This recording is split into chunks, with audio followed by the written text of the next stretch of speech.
Salut tout le monde! Je suis toujours Pauline de la page Facebook By Popo et de l'Instagram By Popo. Aujourd'hui, on se retrouve pour un petit tuto. En effet, si vous me suivez sur la chaîne, et si c'est pas le cas, je vous invite à le faire dès maintenant en activant la petite cloche pour être notifié des nouveaux tutos mis en ligne. Donc, je vous disais que si vous me suivez, vous savez certainement que j'ai changé plusieurs fois de machine de découpe pour rester sur mon coup de cœur ultime, qui est la Juliette de chez Caesar, donc qui est juste ici.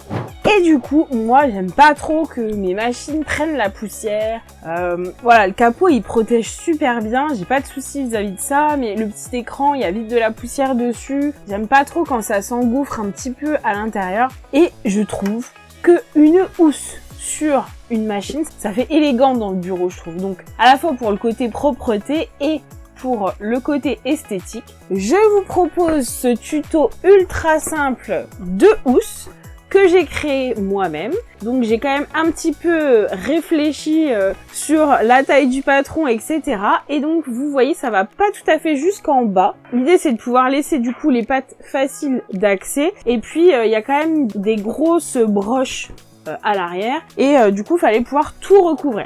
Donc voilà, moi je pense que c'est vraiment la housse parfaite, non seulement parce qu'elle est hyper facile à coudre, hein, si vous n'avez pas un grand niveau de couture, oh là, ne vous inquiétez pas, et puis ouais, je trouve ça super pratique. Donc je vous propose de réaliser ensemble cette petite housse dès maintenant. Alors dans un premier temps, il vous faudra télécharger le patron de cette pièce que j'ai dessinée. Donc vous l'aurez en beau format PDF. Juste en dessous de la vidéo, dans la barre de description, vous pouvez trouver le lien. Donc, vous l'imprimez et ensuite, vous allez découper une face avant, une face arrière sur votre simili-cuir. Il n'en faut pas une quantité extraordinaire.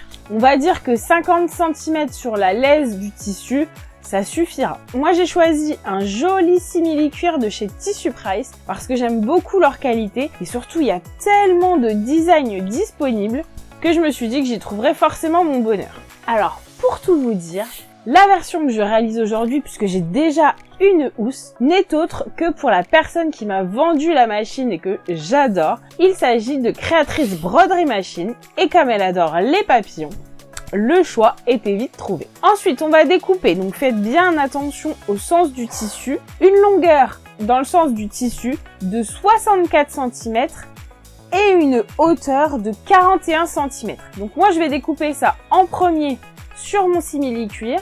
L'avantage du simili-cuir c'est que ça ne s'effiloche pas, donc c'est beaucoup plus simple à coudre.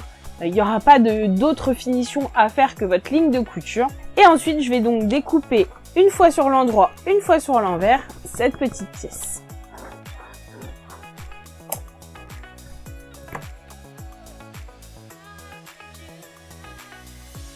Ensuite, dans un second temps, donc vous devez obtenir deux petites pièces et un grand rectangle. On va donc venir prendre un côté qu'on va venir répartir. Donc, on prend la largeur de notre rectangle qu'on vient répartir sur tout cet arrondi.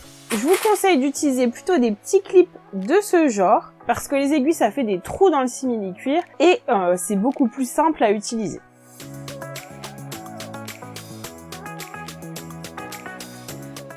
Ensuite, au point droit à 1 cm du bord, on va venir coudre tout le tour de ce qu'on a épinglé. Donc on y va doucement. Il n'y aura aucun problème avec le pied de biche puisqu'il va être en contact de l'envers du simili. Du coup, ça ne colle pas de souci.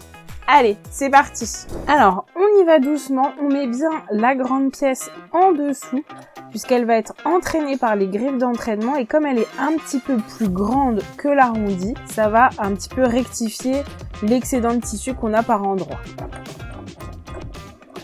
Donc un petit point d'arrêt pour commencer, très important.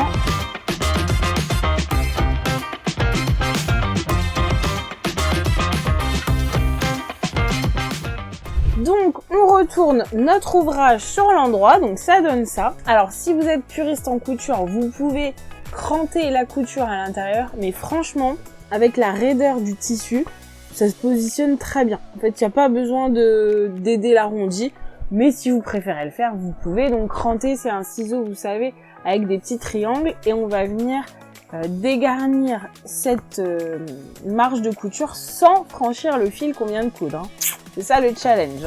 Bon, du coup, on va faire exactement la même chose de l'autre côté. Donc on vient toujours placer notre largeur sur tout l'arrondi. Donc on répartit bien. J'ai fait des calculs, j'ai bien réfléchi à tout ça. Tout match très bien. Il faut juste bien mettre le tissu pour pouvoir couvrir tout l'arrondi. On prend son temps en préparant justement le tissu et l'assemblage. C'est ce qui nous fera gagner du temps par la suite pendant la couture parce que vous n'aurez rien à retoucher.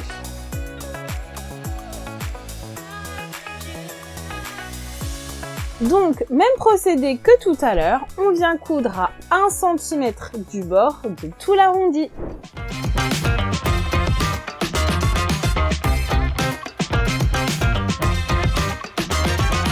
Alors, on n'a plus qu'à retourner notre ouvrage et cette petite housse est déjà prête et finie. Donc franchement, ce serait dommage de s'en priver tellement elle est simple à réaliser. On la teste ensemble ? Alors, tout simplement, on la pose dessus et donc ça vient bien couvrir les petits crochets, les petites broches qui dépassent à l'arrière. Et voilà le travail! Je vous rappelle tout de même que ce patron est réservé au modèle Juliette. N'hésitez pas à taguer Cizer si vous voulez que je réalise le modèle Roméo. Après, peut-être qu'en adaptant les mensurations, vous pouvez obtenir quelque chose de similaire. Mais moi, je suis hyper fière de cette petite housse. Voilà ce que ça donne sur le côté. J'espère qu'elle vous aura plu autant qu'à moi. N'hésitez pas à me taguer sur les réseaux sociaux si vous la réalisez. Ça fait super plaisir de savoir que le travail entrepris pour cette vidéo et ces recherches vous servent aussi. Si vous avez aimé cette vidéo, n'hésitez pas à mettre un petit pouce et à la partager à toutes les utilisatrices de la Juliette de chez Cizer. Je vous souhaite une belle journée créative et je vous dis à très bientôt. Salut!